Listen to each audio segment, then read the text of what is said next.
was like add a title. Untitled, unrated, Yeah. uncensored. This is the real deal. You know, we get it in raw. Raw. Oh man, looks a little chunky. You think it's because there's a bunch of other stuff open or what? I don't think so. Just we'll cut it down a little bit just in case. Got some background apps. Hope the lag time ain't too bad. Sometimes I just like doing it through Zoom because it's a little better. It's a little sharper, but Let then me you see don't if get I to tune into my interact live. phone. True. Let me see if I can tune into my phone and what it looks like. Watch live video. Doesn't look bad. Let's see. Yeah, it's not nearly as clunky when you're actually watching. Let's see.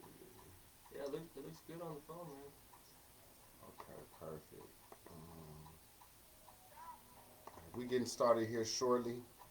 Appreciate your patience.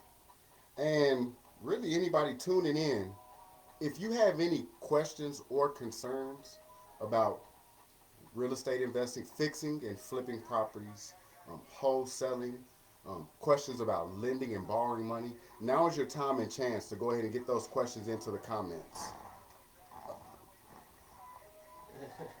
Trying to balance a couple cameras up there and make it All work. right, we're making this a balancing act. How's life? We see you, Lisa Marie. What's going on, Queen? All right, I think we're looking good now. Alright. So we got a couple shots to kick it off. One for the brain, one for the soul. Hey, I Which one like you want that. to start with? I like that. I would say I like. Ooh, that's a tough one. This Let's they're, go. they're Let's both go, gonna brain. taste pretty bad. So what are these? Active nootropics. It's like energy for your brain. I'm not a scientist. I wish I could explain it better. But when did you start taking these here recently or something? Man, like right before a meeting, or right before an important phone call, yeah, I've been down in one of these. Really depending on how much energy I have that day. Like I also drink these energy drinks called Neurosonic. And on those, it's more of like a lasting one, but you know it's 4 p.m. kind of worn off, so this is just a little booster. Hmm. Cheers, friend. Smells like juice. Yeah. Wish it tasted like juice.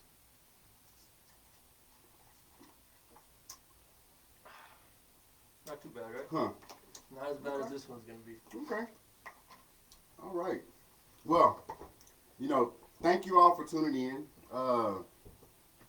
I have actually just looked to start rebranding my podcast and my channel, and so I slowed down a little bit on dropping episodes focused primarily on real estate and real estate investing, to start expanding the different aspects of my own personal life and personal experiences. And so I brought Derek back in because real estate investing is still a part of what I'd like to discuss and talk about. I just know that it doesn't quite limit the person that I am, being a real estate professional. So I want to let people into other parts of me. And so one of those things in letting people into the other parts of me is really letting them know how invested I am into actually people's mindsets, mind frame, and behavioral psychology, and attitudes, and the way people carry themselves, and the way relationships are built and destroyed. And these things have really driven me to create some of the lifelong bonds that I happen to be so blessed to come across with so many different people now. And so Derek has been one of those people on that path, as a younger man that I can look up to, gain information and knowledge from, have a great time with, and do business with, who started showing me his type of ambition that was working, in his way. And when I say his type of ambition, I say that when I got back in real estate, he was with Tyfke Real Estate already, and he was taking care of the leasing aspect of that, knocking out some things. And so he helped me transition back into just having some leads to work with, some deals to work with, which really just got my wheels turning again.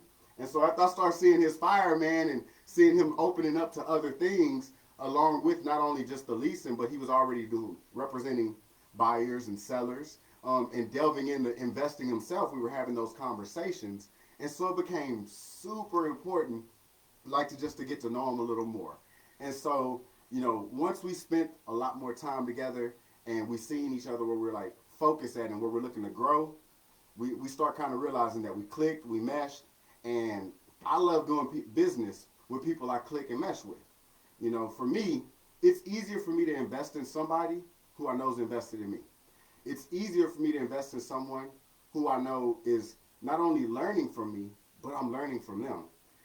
And that's what reciprocity is about for me. Mm-hmm. Reciprocity has become so important not only in my business, but in my life, because it's been moments and times in my life where it felt like I was giving more than I was receiving. And I'm pretty sure a lot of people can relate to feeling like they've given more where they've received.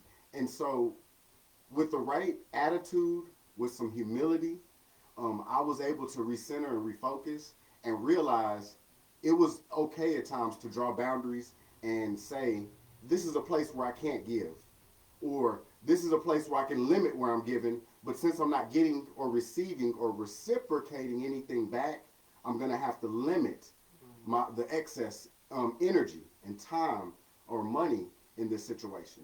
So I said all that to say, Derek has been a great cornerstone in reciprocating knowledge and information, and hopefully I'm doing some of the same for him. And I hope to share him with not only my friends and family, but my audience that's watching and listening, and hoping we can all learn something together, man. Derek, how you doing? Man, it's been a long time coming for me to be here. Yes. I really appreciate it. I really want to jump off of what you said about reciprocating. And one of the things that I love about Thomas, and that I try to almost imitate, right? Like you said, as much as you're learning from me, I'm learning from you, is giving people that shot, that first original chance to reciprocate, right? And if you don't give them that shot to begin with, then there's nothing to be reciprocated. And so sometimes you got to be the change that you wish to see in the world, right? Man, but like you said, if you're going forward and doing these things, at some point you got to know that you're not wasting time. And I feel like that's a perfect time for us to take this shot. So to reciprocation. One thing about this channel is we're here to reciprocate the same knowledge and understanding and energy that we've all gathered and share with others who are looking to grow in the same ways. So we can cheers to that for sure. Reciprocation.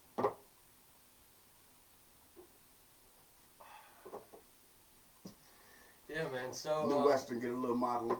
I'm gonna need a little shout out New Western. Fee. Make sure you get us right. No, I got those from a networking event where they were at. Yeah. And they had those there. As like I got one of those in my house too with their little football as well. But yeah, man. And all these things kind of play into each other. And what you were saying about being able to work with people who believe in you, I think something that also goes a long way is believing in yourself and being your truest self. And when people see that, it's so much easier to trust you because you're being a genuine person. I was having a conversation earlier today with somebody who knew me back when I was working at a model home with my friend Preston, who I see is actually tuned in. Preston, I appreciate you more than you know, my brother. But I was working there, and I truly appreciate that opportunity, and had I not done that, I wouldn't have known that that's not where I belong. Right? And he gave me that opportunity, and again, I'm eternally grateful for it. But I was on a conversation with someone earlier who recognized me from there, and who called me out on it. And I told her very honestly, that as much as I'm glad that happened, I'll never go back to that. Right? But it takes putting yourself out there and making these attempts to experience, to really know where you're supposed to be. And this year, I'm still getting there, but I truly feel like if I'm not exactly where I'm supposed to be, I'm at least on that right path.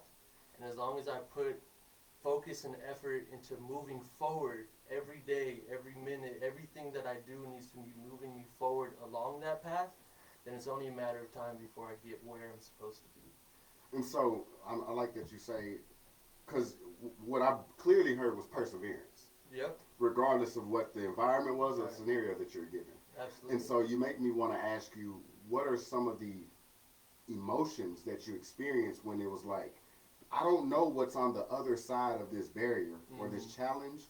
All I know is I'm tired of what's on this side of it. Right. Like, what do you Yeah. feel like you're experiencing from Man. making that breakthrough?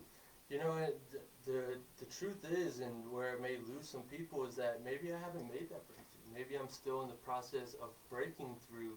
And, you know, my idea of success and kind of my path to getting there is reflect, adjust, try your best, repeat. And it starts with reflection for a very specific reason, and that's because you have to think about who you are, who you want to become, what you can truly bring to the table. And then you look at what is my system? What's my business model? And if those two things don't line up, then there needs to be an adjustment, right? And then once the adjustment is made, then you try your best along that path. And then repeat. Because every single day, after every conversation I have, if not at night, you know, sometimes in the middle of the day, I'll just sit down, ignore my phone for a minute, and really think, like, am I doing this right? What about that last conversation moved it forward? And what could have been done better in the future? Yeah. Or, and the hardest conversations to have with yourself are ones where it's like, is that a conversation I ever want to have again? Right? And sometimes it feels like you're taking steps back. But again, like I said about being on the right path, sometimes it's better to step back to get to that pivot point to go down the right path than it is to go down the wrong path until you're so deep in it that turning around is no longer an option. Right? Ooh, okay. So you make me think of because one thing I had to do in real estate was start over. Mm-hmm. And what Derek just said is something that made me realize when you start off wrong, sometimes you only have two options. You finish wrong and you start over, or you never break out of the habit of doing things the incorrect way. And so I was humble enough to realize that I had started off wrong and I needed to fix and adjust the way that I had started. And so I had to give up my apartment, give up my freedom, give up my privacy to actually start putting money to the side so I could really start seeing the value of my business. Because it was like I was selling a value that I was giving away to people that I wasn't making myself. So when I say I'm giving the landlord money, but I'm telling my clients to buy real estate. And so for me, I had to be humble enough to say, okay, I'm ready to become what I'm selling. And so that adjustment for me has been huge. Last year I gave up my apartment and my space before COVID hit.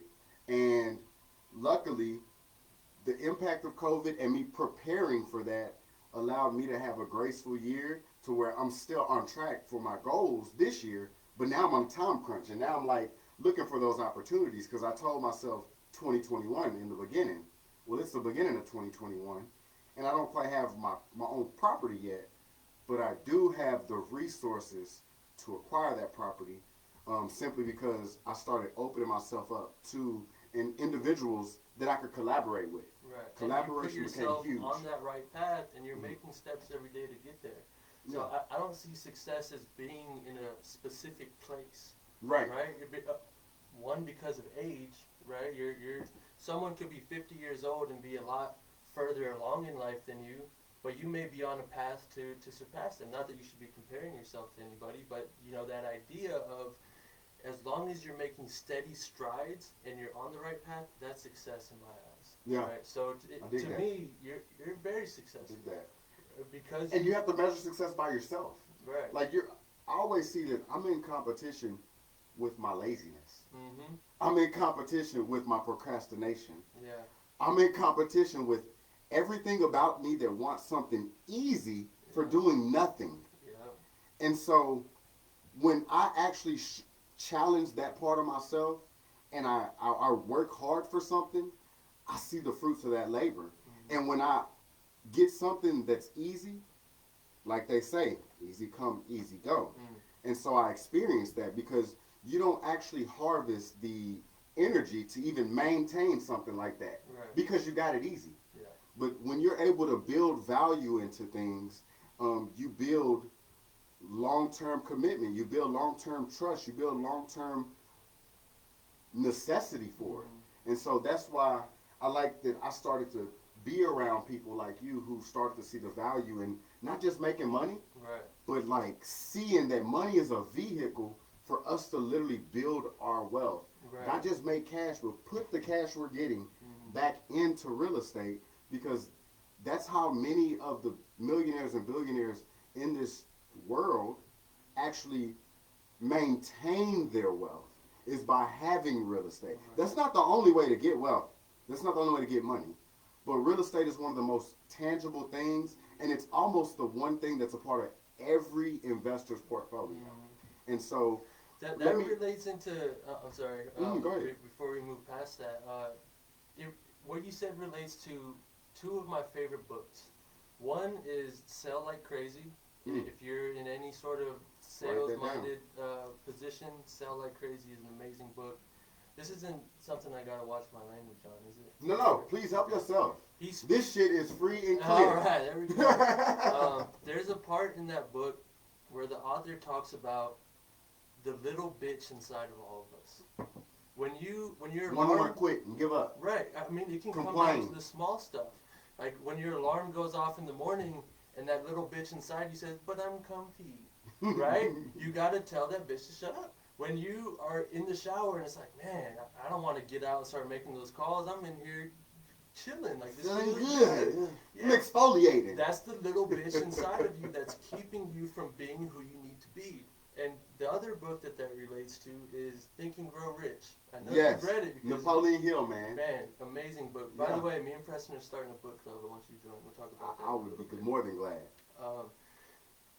Chapter 4 about auto-suggestion.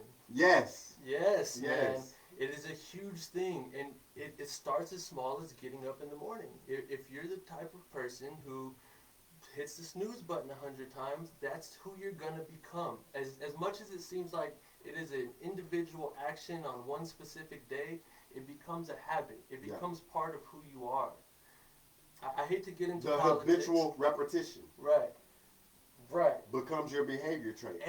Anything that you surround yourself with and truly emerge in, you will become that. I've been on dark paths in my life before, and it was Yeah, we are. Yeah. it became who I was. It's not that I went down that path because of who I was. I became who I was because of the path that was chosen. And until I redirected that path and started making progress in a different direction, you know, it changed who I was. Who you're around changes who you are, which is why I love our brokerage so much. I'm around people like you and Alex and Matt and Doreen and Gustavo. Typekey Real Estate, we see Man, y'all. We it makes appreciate a y'all. huge difference. And this isn't a recruiting video by any means. No. But what I'm saying is that It's just about good people that we connected to. absolutely. And when I was at my previous brokerage, it was uncomfortable, you know, and it took reflecting and saying this isn't the right place for me, adjusting, finding the place that was right for me, and then moving forward along that path. And now here I am, a year and a couple months in with Typekey Real Estate, working on my fourth personal investment property, Man. and I don't think it would have happened. And I want to go right into that after this about the auto suggestion. Yes. It's so much about auto suggestions to elaborate on, but something very powerful about auto suggestions. If what Napoleon Hill taught me, if you don't have a definiteness of purpose, if you don't have a burning will and desire to focus on an outcome, then you actually end up becoming swayed to other people who do. And when I say you become swayed to other people who do, the auto suggestion is basically a tool that people basically can say like, you want to go to lunch, don't you? And you might not even feel like you want to go to lunch, but because you are You have no definiteness of purpose. You're wishy-washy. You're an I don't know person. Sure, that auto suggestion works for you. Just imagine if this auto suggestion was used on you, not only in things as simple as going to lunch, but things as simple as getting a job, things as simple as getting into relationships, things as simple as staying on a job that's not benefiting you, things as simple as staying in a relationship that's not benefiting you. When people are trained psychologically to use auto suggestions, such as many of us bosses and leaders, we learn that many people are subject to the strengths of others. And so, why I love the topic of auto suggestion and Napoleon Hill bringing it up, and why Derek brought it up, is because in real estate, you start to see like it's just like any other business. We all need houses or we need somewhere to stay, but we don't all know how to get there. We all want to invest. We all want to build wealth. We want to all keep money. But we don't know how to get there. And so there's an overwhelming amount of auto suggestions that tell you, oh, go buy this crazy program that gives you a paper trail of things to get to nowhere. Their way you could buy some more stuff that leads you on a paper trail to get to nowhere. Yeah. And auto suggestions have now become the new sales tool to sell information for real estate investing that's not even benefiting anybody. Right. It's only benefiting people who have the disposable income to indulge in it. And so what my platform is about is actually providing the tools for people in Central Texas and in Austin to connect with people for a fee, because providing this information is not free. And it's not a charge from my platform, but it's about me connecting you to people like Derek to see what his consultation program is like, to do a joint venture with him, to actually see what it's like to put some money in or some sweat equity in to do a deal with him. Right. That way you don't feel left alone in starting your real estate investing journey. Right. And so I say all that to say about auto suggestions is that when you're getting suggestions from people, do your own research. Right. Do your own due diligence. Find people to ask questions to who are actually experiencing it. And I found Derek, and I see that he's putting in work as not only someone I know, but somebody who is just vicious towards his growth. It's a beautiful thing to see somebody you know wanting to grow. And when you see the development, you just like, you get impressed. So I've been impressed by him, and I'm waiting for him to share some of this with y'all. But y'all gotta want it. You gotta want it. So we can. I feel like that's the biggest part about it, man, is that the true change in your own person, in your own being, doesn't come from what people tell you unless you internalize that.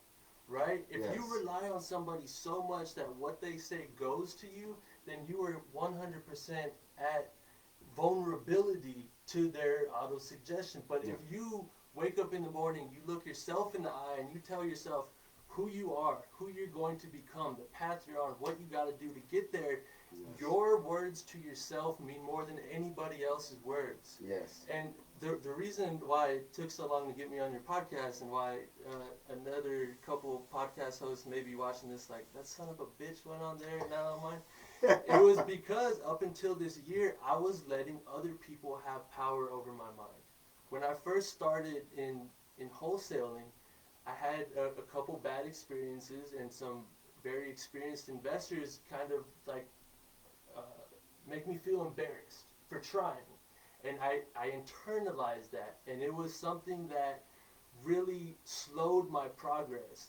And so when people would invite me on podcasts, I would think, man, no way, because somebody watching that might know more than me, and they're going to look at me like I'm stupid. And I was letting that 1% of people who may think and act that way stop me from providing value to the other 99% that I have something to contribute to. Yeah, absolutely. Man. I like that. And so just to lead that into acquiring your first property, seeing your first Yeah. deal, where did you see it at? Yeah. And what was the means that you went through to acquire it? Okay. So at that time, when I put the property under contract, I was still at a point in my life where I didn't have the capital to actually purchase it myself. I actually didn't have intentions to purchase it myself when I put it under contract, which, by the way, nowadays, if I put it under contract, believe me, I plan on closing it one way or another. But at that time, I didn't, right? And that did some damage to my credibility for a couple that fell through. But again, we're past that now. Experiences happen. Exactly. And they needed to happen to get me to where I am. But I saw it on the MLS. Within 2-3 hours of it hitting the market, I put in a full price offer. It was priced at the court ordered minimum. I put in a full price offer and knew that I had a couple of potential clients who would want it. Now, why do you say it was priced at the court ordered minimum? It was an estate. So it was an estate sales. It was in probate. Okay. And so my plan, I wasn't going to add an assignment fee. I didn't tell the listing agent that it was a cash offer, right, and limit my buyers to that. All I did was made sure it was under contract before someone else took it, right? And I actually followed up with the listing agent a lot, made sure that I had to come up in price to make sure that we won the deal. And so I take my client out there who may be watching. Kevin, you have no idea how much I respect and appreciate you for putting trust in me. And we looked at the property, and I was walking them through it, like, yeah, the foundation's probably going to cost about this much, the flooring's going to cost about this much, and a lot of it, I had as much experience as most investment realtors in terms of this is what I hear the market rates are, but I didn't truly have like a figure nailed down for this is exactly how much it'll cost, right? It was kind of like a range, and I'm getting better. So you and did better. some comps and stuff for it, of course. Right, and just talked to people I know and got bids and got ideas from people and, saw what parts I could save money on in terms of hiring the subs directly as opposed to going to a general contractor and stuff like that. So what's the difference between hiring subs and hiring general contractors? Well, a general contractor is going to go out there, take a look at the entire project and say we can get it done for, let's say, $100,000. If he ends up going out there and paying out his people $60,000 and putting $10,000 in materials, he just made that the rest of what he said it was going to cost. And there's some risk to that because he could go over. Paid. Right. So the way that I'm structuring my business now and my offering to people of project management is based on a percentage of the true cost and a guarantee that I will do my absolute best to get this done at a high quality for a reasonable price, and I will be transparent about what I paid for everything, and then at the bottom there's going to be a 10% project management fee that, to be honest, if you were to go out and hire a general contractor for the whole thing, you're probably going to pay more than. And if you were to try to do it on your own, my subs offer me certain rates because they want to earn my business long term. If you're a one-off customer, you're not going to get those same rates, right? So it's something that, and it's not for everybody. For every person or client that I meet, it starts off with a consultation. And the consultation's free always because there's a chance that we're not a good fit for each other. Right. The vast majority, if you go on, Investor Underground and ask for, who here invests, 90% of those people I can't work with because the parts that they want to do, I don't have the exact value that they want to see provided to them. Right? Which is okay. Right, which is okay. Because it might not be your market or group. Exactly. Your group might be a different set of people who have blinders. That's where New Western comes in. Contact New Western if you just want to be on a blind buyers list and get blasted with emails and get into bidding wars. But the type of client that works New Western is a wholesaler, a local wholesaler. Which I love you guys. In a few different markets. I do. Oh, yeah. But I haven't bought anything from them, and it's rare that I find an opportunity that doesn't get bid up so high that it's just out of my reach. But deals work for different people's budgets. Well, not just the budget, but the type of person and what they want to bring to the table. So basically the three types of clients that I have at this point in time. One are people who they want to do their own acquisitions and dispositions. These are people, New Western clients, who they know how to analyze deals. They pick up the deals that they want to, and they simply hire me for project management. for them, that's that 10% fee that I was talking about. More often than that, and really where my business is headed, is strategic partnerships. Strategic partnership. And I have an ongoing one with the investor from that first flip, and then I have another one that I'm working on with a couple of old friends from high school.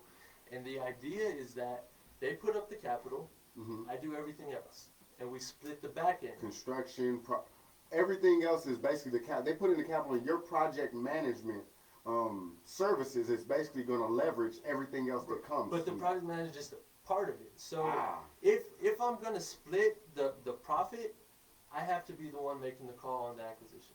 I have to, and of course I'll run it by you and say, hey, look, here's my projections. Here's what I think.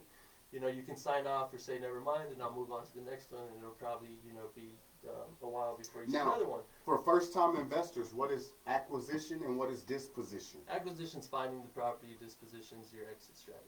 Exit strategy is simply how you're selling or getting rid of the property, or if you're leasing keeping it. or refi, Yeah. or whatever your end goal is. But because It's so- leading to that creative right, strategy. the reason why I can't go based off of a profit percentage if I'm not doing the acquisition is like if I have a client who buys something from New Western and there's only so much margin on it, I'm going to be doing a lot of work for a very small piece. If I'm going to be doing all the work and put my time, money, effort, everything on the line to make that work, I need to know that it's going to pull profit. And my investors love that because I have no motivation to get you into a project that I don't know for sure is going to profit. Yeah. So I keep going back to them because they're right here, but New Western might hate me because they show me a bunch of properties and I never buy them. But for that same reason, if I was just making a commission, sure, yeah, buy it. It needs work. It's a good investment. But that's not me because I'm not making money unless you make money. Yeah. And if we're not going to make money, I'm not going to put that deal under contract. Well, goes back to what we were talking about earlier. If the deal isn't purchased correctly, the deal can't be disposed correctly or dispositioned correctly. Because your ARV, your sales price is set before you buy it. Yeah. That's something that you know. That's one thing that you'll realize when you're in the industry, that everybody's a salesman in this industry. So you don't owe it to any salesman to sell you the right product.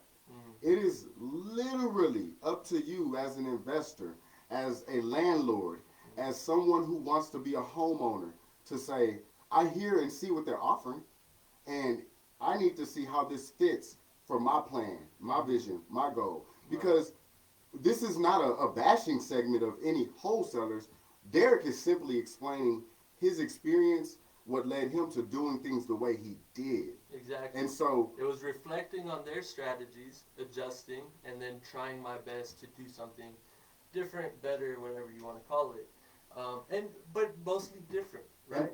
Because that everybody's strategy is going to fit a certain type of client. But the type of clients I look for are ones that they either don't have the time or know-how or care to do every step of the process. It's a full-time job. If you think flipping houses isn't a full-time job, you probably haven't flipped too many of them, right? Or you're hiring somebody who is, taking care of parts that you can't take care of. As the full-time. Right, which is where the strategic partnership comes in. So these people, if you're making 100K plus a year, you don't want to be out, swinging a hammer or trying to hire people outside of Home Depot or something, right? You want to focus on what you're doing and know that the cash reserves you have are in the background working for you to grow and to, increase while you focus on what it is that you do.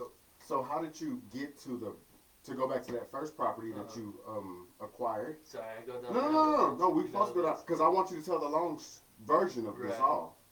So at that first property you acquired, what ended up being the final price? And did you have competition for that final price? Yes. So I submitted a full price offer at the very beginning. I blew up the phone of the listing agent. He was limiting in responses because you're not supposed to tell people what the other offers are for, and he didn't. Right? Don't look him up and report him because he didn't tell me. But I'm persistent. I'm very persistent, and I basically said, okay, don't turn. Or I said, what time are you meeting with the attorney? Mm-hmm. I'm gonna call you 2 hours before that, right? And then I call him, and he says, yeah, sorry, man, somebody beat your offer. And I was like, no, don't go to the attorney yet. I'm gonna go revise it and up it by 5,000 and send it back to you. And he goes, sorry, man, that's still not gonna cut it. And so I say, okay, I'm gonna go back and do a 10,000. And then he like paused for a second and said, you can really get that back? And then I was like, yep. I knew that was the magic number, Yeah. right? I hung up on him, typed it up, sent it to him, and then we got the deal. And that 10,000 was a $10,000 difference from the listing price, right? And the original offer price. and the original offer price. Right. And so you ended up getting it under contract for 130. 130, Mm-hmm. and after you got it under contract for 130, what type of work was needed, and how much did that work cost? It needed foundation, roof, a ton of landscaping, a lot of demolition. There was like a makeshift patio that we had to rip out and jackhammer the concrete out of. There was fencing, there was flooring, painting, drywall repair, replacing all the fixtures, replacing all the plumbing fixtures as well. It was kind of the whole 9 yards. And we even had to replace the AC unit. But and again, this is where you'll see that my project management may be worth it. I got all of that done for just over $30,000. It sounds like it was a great deal. What do you think it would have normally cost? If you would have contacted a general contractor and asked them for a bid on that project, I would be amazed if they didn't say something over 60. And Amazed. and is the reason that you wouldn't be amazed is because it's not that general contractors don't work for some people who have the disposable income. It is that in this circumstances where you could have put in some sweat equity to save yourself some money, you actually help maximize your profit in a way that you needed to. And that's why it goes back to, this is why it is beneficial for investors to do something with somebody who is reliant on the project pulling a profit. Because I wouldn't have worked that hard if I just paid the commission and then, walked away from it, right? I worked that hard because I needed that property to make a profit. So you learned a lot of things along the way, Right. along with just putting your money into it, but Right. some of the roles that come from some of the Yeah. other positions. And I want to stop for just a second Sure. and make sure that this doesn't come off as me saying don't use general contractors, because there are some parts of that project that I ended up bringing someone on that did a bad job and we had to redo it, right? Or who came in and did more damage than they did good because I was hiring each person individually. But that's another thing that goes along with experience, is now I know who and who not to use. And that list is still changing daily, right? There was somebody vendors who, list. right, there was someone who I thought I was going to give a portion to a job to, until I heard a review from one of his recent clients that said that he stole a bunch of money from him. And so it's something that Just you hear in the industry. right. Because that's not anything brand new. Right. Trust me. But if you were to look up general contractors and you were to find him, he's got good reviews and a good portfolio. If you were to call him and hire him, he could have ran off with your money as well, right? So there's pros and cons to doing it each way.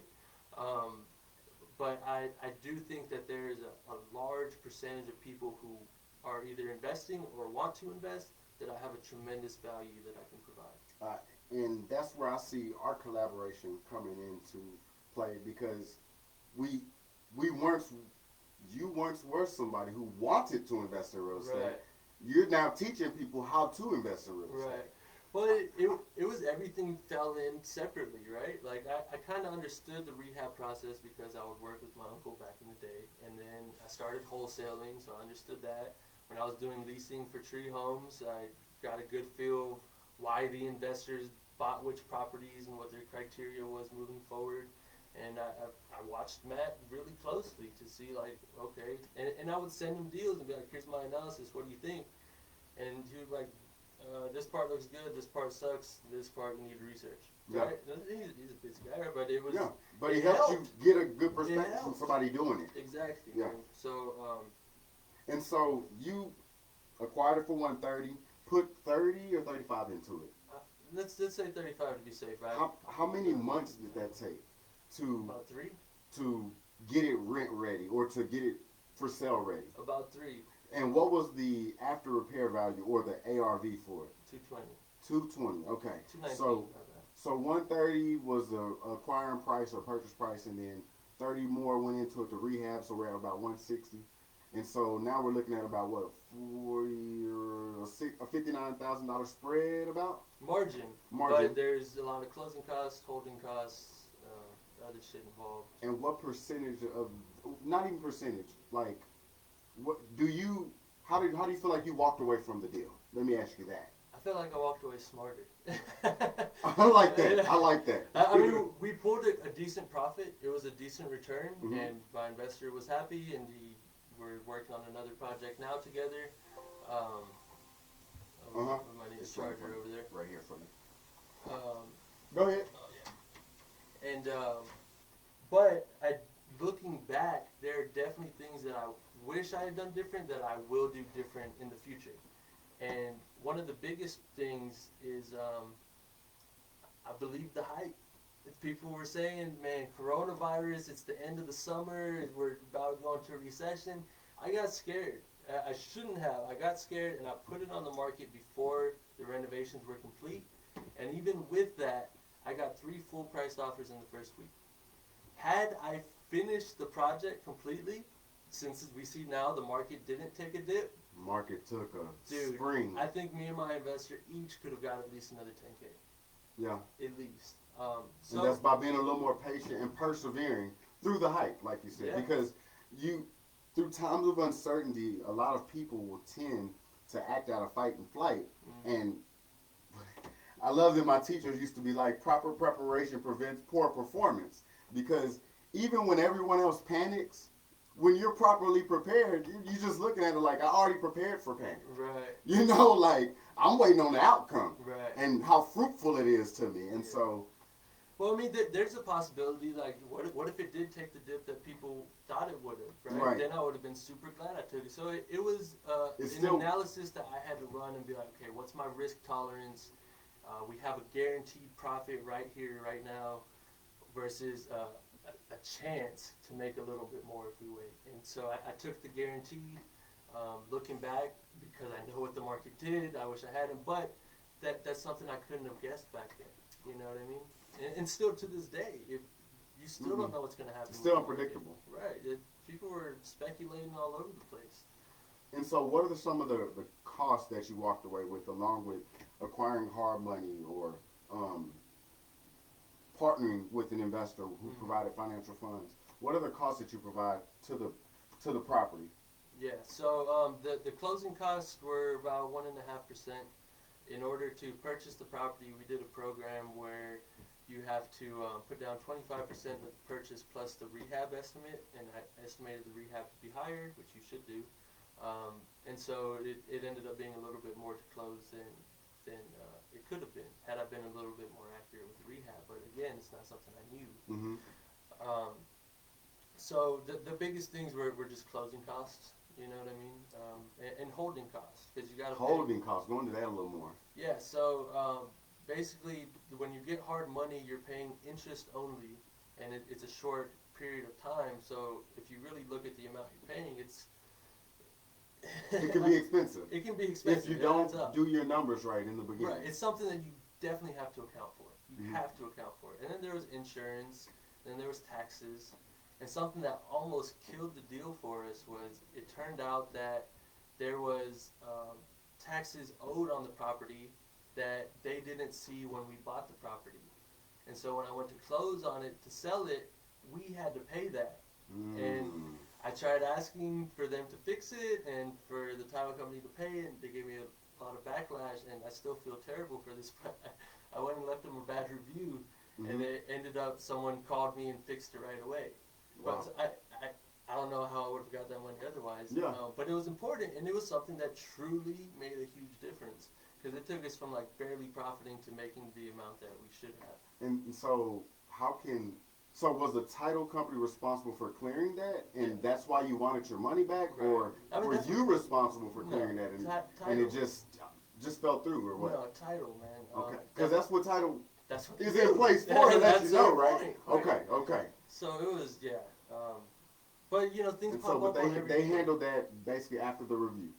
Right. Um, So at closing, we couldn't cancel the deal. We had to pay it out of our proceeds, and we walked away with very little money. And we were like, well, hopefully we get this tax check in, but we can't guarantee it. And I tried to, give them time and try to do it the proper way. And ended up being that all it took was a little bit of caring online, and it worked, man. And like I said, I still feel bad. I hate hurting people's names, because it happened to me when I was starting in wholesaling. Mm-hmm.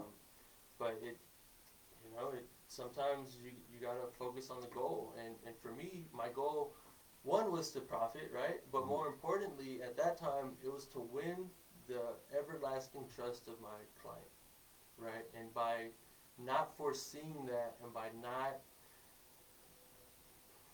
getting that money at closing, I felt like shit, man. I mean, I drove home in silence. Like, I just closed my first flip. I should be happy. Yeah. I drove home in silence, like, fuck, man. And I got home, and my girl saw it on my face, and it was, it hurt. It hurt a lot, and I didn't think my investor was ever going to want to work with me again. And Mm-hmm. it turned out that his expectations of a return weren't, the expectations that I had placed on myself. Okay. And that's why all from now on, when I meet with clients, the very first thing is a consultation to find out what are your expectations, what are your priorities, what's your risk tolerance, what does reality have to say about all these things, right? Yes. And then from there, developing a strategy and a structure to work with that person.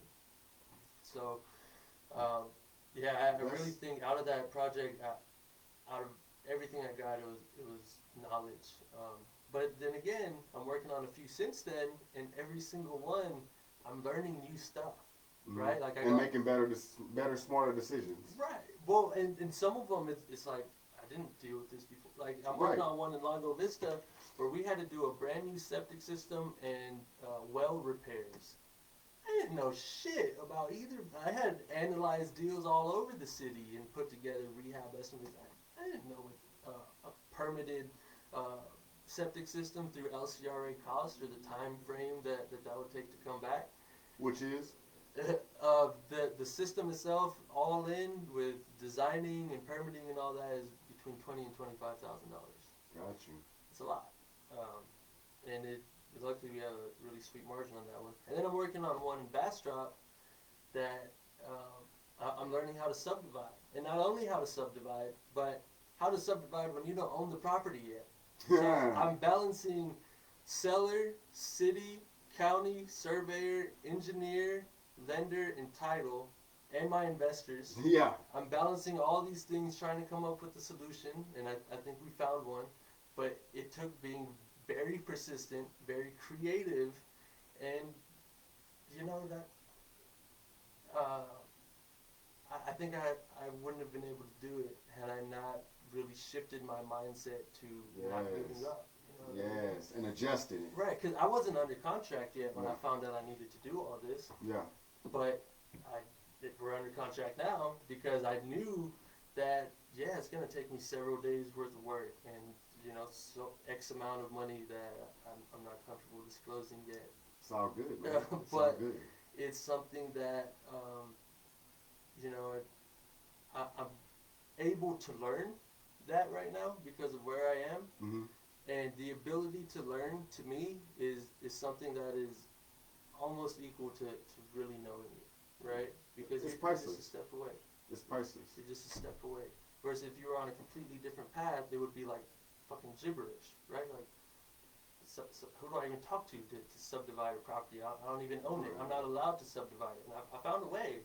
And it took a lot of back and forth and a lot of hard conversations. And, even the seller's husband called me the other day pissed off. Like, what do you mean it's going to take all this extra time? Like, we thought we were going to close by this date. And I just laid out the facts in front of him and said, when I originally placed the offer, I thought it was subdivided already, which was nobody's fault. They just thought that it was, and so I took their word for it. So we were both kind of at fault on that one, I guess. Taking that ownership, though, it's what helps y'all break past the boundary and adjust to the scenario again. Yeah, man. So, man, you didn't have quite a journey. How many? I'm having quite. I'm just getting started. Yeah, man. yeah. But yeah, we're having a journey here. So that because I know you've been licensed how long now? 2 years. You've been licensed 2 years, and you started your first flip back in. June of last year. So like a year and a half in, but my first 6 months were completely wasted. So really like a year in, and I consider myself to be about a year and a half in at this point. Got you, man. Like, what are some of the things that the nuggets that you would give to first time investors who may have the cash to put into real estate but don't have the direction?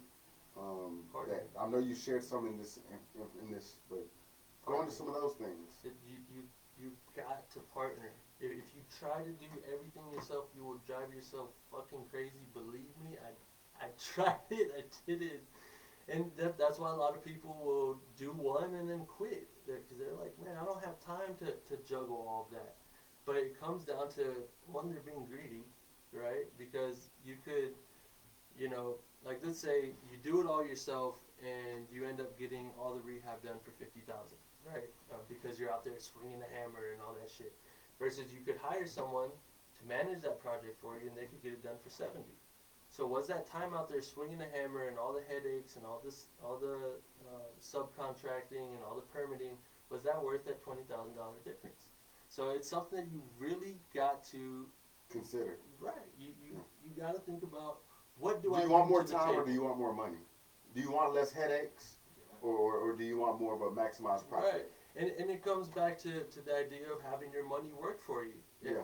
To an extent, you might be working for your money. Yeah. And I don't mean like working to get your money, but you're literally working to make that money grow. Yeah. Versus you could have it working for you in the back. So my advice to first timers or new investors is just to find out what you bring to the table, find someone who can bring the missing pieces, and make a win-win out of it. And if you can both mutually benefit from something, then find out what it takes to do it and then do it. I like that. I like that. You go for something? Yeah, it's just something that has been resonating with me lately. You are what you're doing. And it goes back to auto-suggestion. If you're surrounded by something and that's what you're doing, that's who you become. Yeah. Recent events, if you look on Facebook and all that, sometimes it's like, how is this person so disconnected from where I am? Or how can they truly believe something that I think is, completely crazy? And it's because that's what they've been paying attention to. That's what they've been feeding themselves. And so it became who they are, right? You are 100% what you do. I like So that. if you're waking up and you're spending all day on social media, that's who you're going to become. You might become good at that, right? Might become a social media critic. Right. Or you may become The ultimate brainwashed meme by guy. what it's telling you. Yeah, and for some people that's their goal. So by all means, pursue it. But make that money off of it. No, For sure. Yeah, monetize, baby, monetize. No, I like that because Joseph Murphy wrote The Power of Your Subconscious Mind. And he talks about how oftentimes we like to think of positive thinking and positive things that happen to us.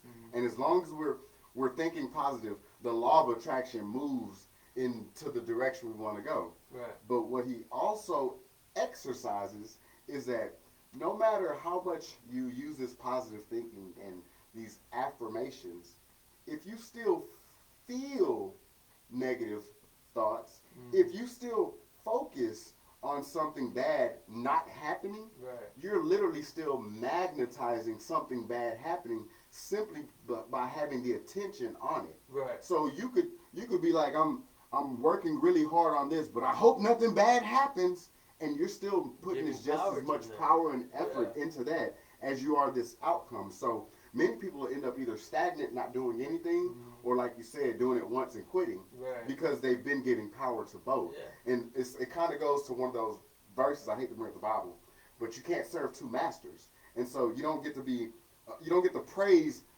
laziness and easy and get the results of perseverance. Preach. Those are going those are butting heads. Right. Because laziness doesn't want to do what perseverance wants to do, and Right. perseverance does not even behave in the way laziness does. Man. And so you're literally going through this battle within yourself subconsciously to say, okay, I'm going to feed myself constructive, energetic thoughts that are building the future I see, and I'm going to allow negative things that impact me that I don't have control over.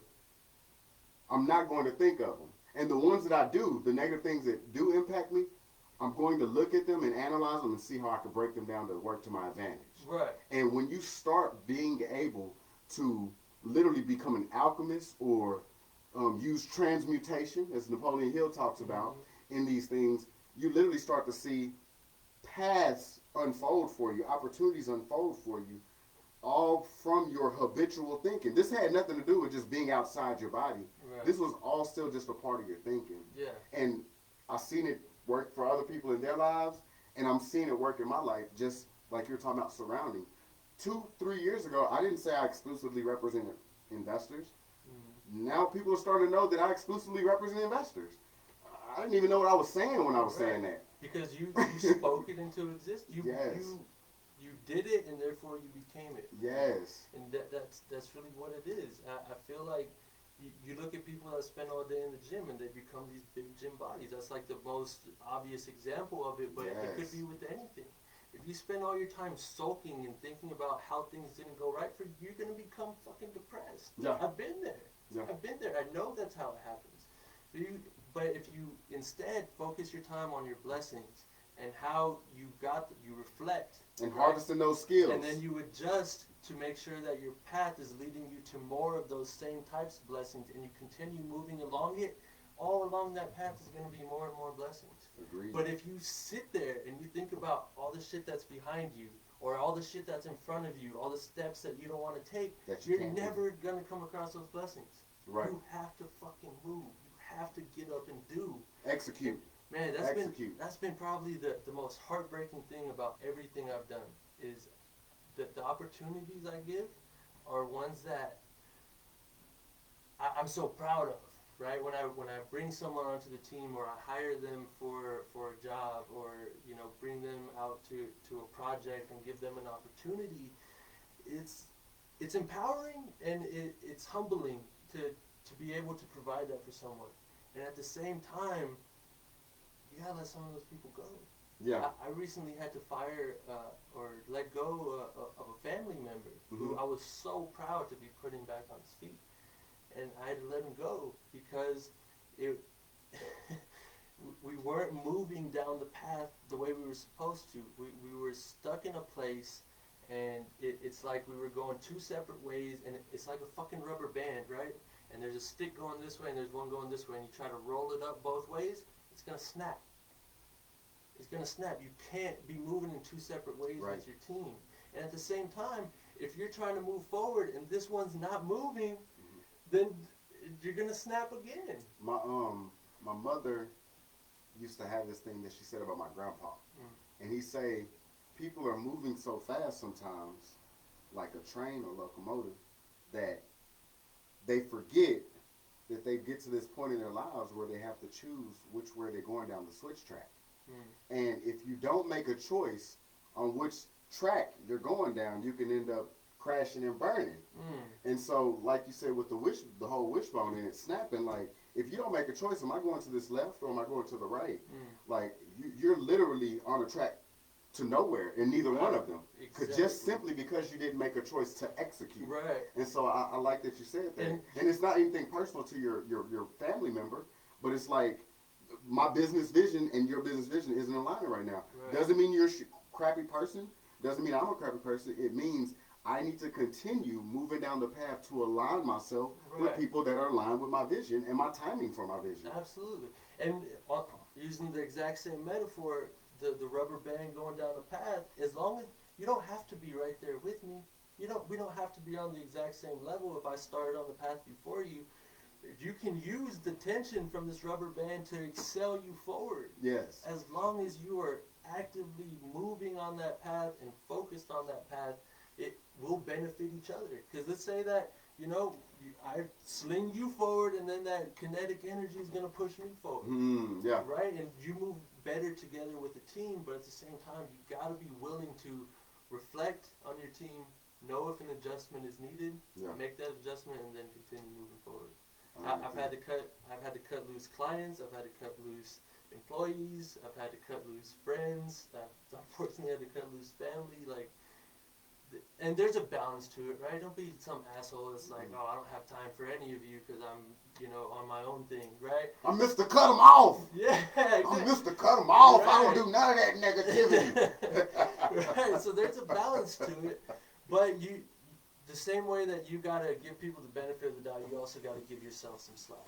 And Yeah. if it comes to that point and you know that something's not gonna work out, you gotta let it go, man. I like You that. have to. So, in closing, I want to ask you something I like to ask everybody, man. And it really stemmed from me wishing I knew more when I was younger. Mm-hmm. And not only wishing that I knew more, but wishing I was open to wanting to be a better man. And because it would have just been better for me. Right. If I would have started working on who I was 13 years ago instead of 5 years ago, Right. I would have been a lot more impressed. Yeah. And so, what I like to ask is, what do you feel you would share with your 18-year-old self that you know now that you didn't know then? Yeah. Well, one, that 4-step plan that I'm trying to live by, to reflect, adjust, try your best to repeat, but also to the opinion that matters the most is your opinion of yourself. So if you're trying to become the person that you're trying to become, don't just try to look like that person. Don't just try to act like that person. Don't just try to talk like that person. You have to truly think, what does that person do? Because what you do is who you are. Yeah. Right? So if you want to be like Matt Teifke, right? Yeah. What is it? He provides value to people. Yeah. Right? It's not just, oh, I'm out here investing. That's not what he's about. He's about providing value to people and Right. He lives sharing by it. the experience and knowledge that he has. And so you gotta truly become, not just imitate. You have to truly become what it is that you want to be. And for me, that's somebody that can be trusted with somebody's, you know, whether it's life savings or just a Christmas bonus or wherever it is you are in your life. You know that if you're investing with me, I'm going to try my absolute best, right? And that's what's going to take me far. It's not, oh yeah, I got these numbers and this many years of experience and, you know, you got to pay me this much to sit down. No, how can I truly help you along this path? Yeah. And by helping these people along that path, because we're on that same path, it's excelling me forward as well. I like that. I like that. You know what my 18-year-old self would have said? What was your Shut accent? the fuck up. Who this motherfucker think he is? Get him out of here. What's funny is that my 18-year-old self, at times I feel was a lot more ambitious towards money, but now I'm more so ambitious towards spiritual growth. Right. And now I think like racing towards money is really a loss of money, but racing towards spiritual growth is what's been magnetizing it to me. Facts. And so Yeah. I feel you. My 18-year-old self wouldn't even be able to comprehend Yeah. the value you're providing. It's real. I was just He'd be like, it's not right now money, so I don't know what you're talking about. Yeah, I was just talking to Preston earlier. Preston Parrish, one of my best friends, and he was talking about the guy who put him in the position he's in today. I gave him the job, which is an amazing fucking job. He told him when he was getting started, if you want to truly attract wealth, what you need to work on isn't your sales pitch. It's not what you drive. It's not. Don't exist outside of you. It is work on yourself. And he was telling me earlier today he didn't get it until just now. Yeah. It's just now starting to click that it's all related. Like, Yeah. Good things happen to good people. Be a fucking good person. Yeah. Right? And then it just echoes. If you're working on being an amazing person, if you're actually being, not imitating, being an amazing person, you're literally echoing amazing people around you. Right. Damn, with that said, so I like to close with this one, man. That's it. Like, my lifestyle is it changes, it varies for all of us. I'm a single man, no partner. Your man has a partner and a family, a child, Mm-hmm. and it might be different for each one of us how we describe this next question. But for me, I think of this question because we are in the real estate business, but we're also in the people and relationship Right. business. Right. And so this question is, what makes a house a home to you? And before you go into it to answer it, I like asking that questions because when I started realizing like I wasn't just selling houses, like I was literally helping people choose a lifestyle for themselves. Right. It it was it was a different experience for me. Right. And so I started to see that a lot of times people were choosing house for a new child they were having or just getting married or just graduating college. And so it meant different things to them. Right. But it all centered around something very valuable and special to them, that house. Right. And so what makes a house a home to you? That's a fucking amazing question. I really like that. I again, I think it varies by everybody. You gotta find out what it is. So, but you're saying for me, right? Yeah, for you. It's peace. Peace. It's peace. If we're talking about physical location and what's needed, I don't like being on highways or behind train tracks, right? But further than that, Spiritually, emotionally, mentally. right, it could be an amazing, beautiful house out in the middle of nowhere, and something about it can just feel off. And I don't think it comes down to the square footage or the finish outs or anything like that. It's how you feel when you're in there. It's the energy that comes off of the place, which is a reflection of the energy that you put into the place. Yeah. I had this apartment in college that it was my home, but I was in a very negative place in my life. And when I think back to it, I remember it as being such like a dark place, right? Like really confined. And the truth is, it was just like any other apartment. It was who I was and the energy that I was putting into that place. So sometimes it could be any house for somebody, right? As long as it's a fresh start for them to start pouring out their new energy and a fresh start, I like that. I like that. Good one, man. What does it mean to you, though, before we log off? A house. What makes a house a home to me is I like your answer of peace because I require some place to retreat. So I would say a place to retreat is a house a home for me. So somewhere to retreat to where I can maintain my peace of mind from the outside world that allows me to meditate, that allows me to reconnect with myself, to hear my voices in my head Right. and not anyone else's suggestions from theirs. Yep. And when I could have a place, a room, a home to actually center and focus on myself, then it allows me to go back into the world and interact with it with confidence Right. and certainty of myself and respect for others and their paths as well. Right, because you gotta set who you are yourself. Your voice to yourself is the most important voice you'll ever hear. Yeah. And if you gotta set that up before you go out, because if not, like you said, someone else is gonna tell you who you're gonna be. Exactly, man. So tell everybody where they can find you at on social media, bro. I think my Facebook page is facebook.com/ATX Real Estate Agent. I have a YouTube channel that has like some crazy XYZ bullshit, man. But he comes right up. Yeah. Derek flips houses, baby. There it is. Yeah. Derek flips houses. Yeah.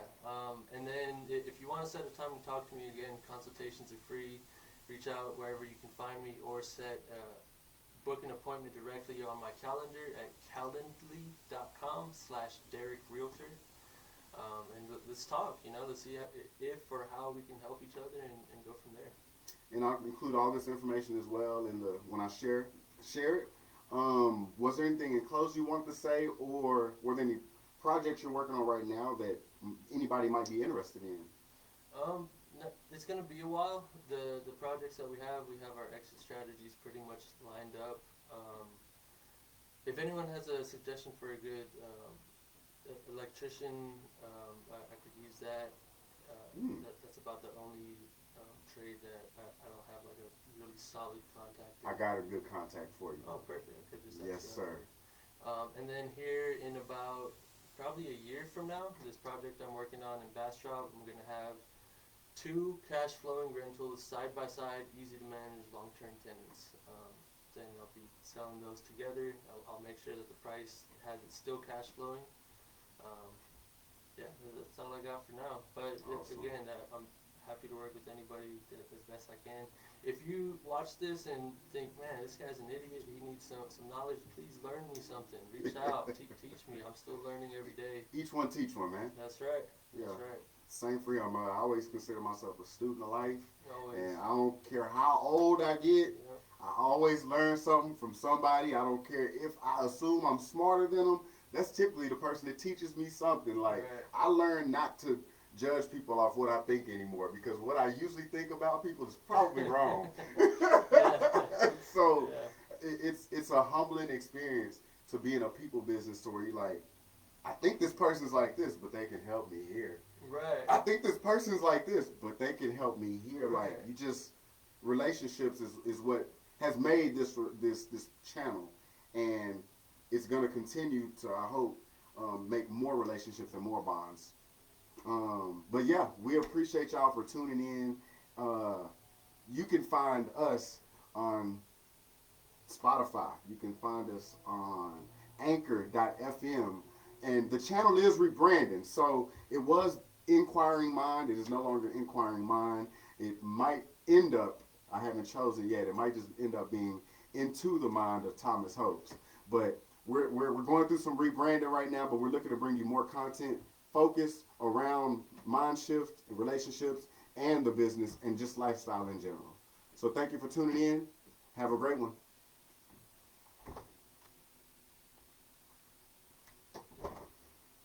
That was fucking great, man. Appreciate that, That was King. wonderful.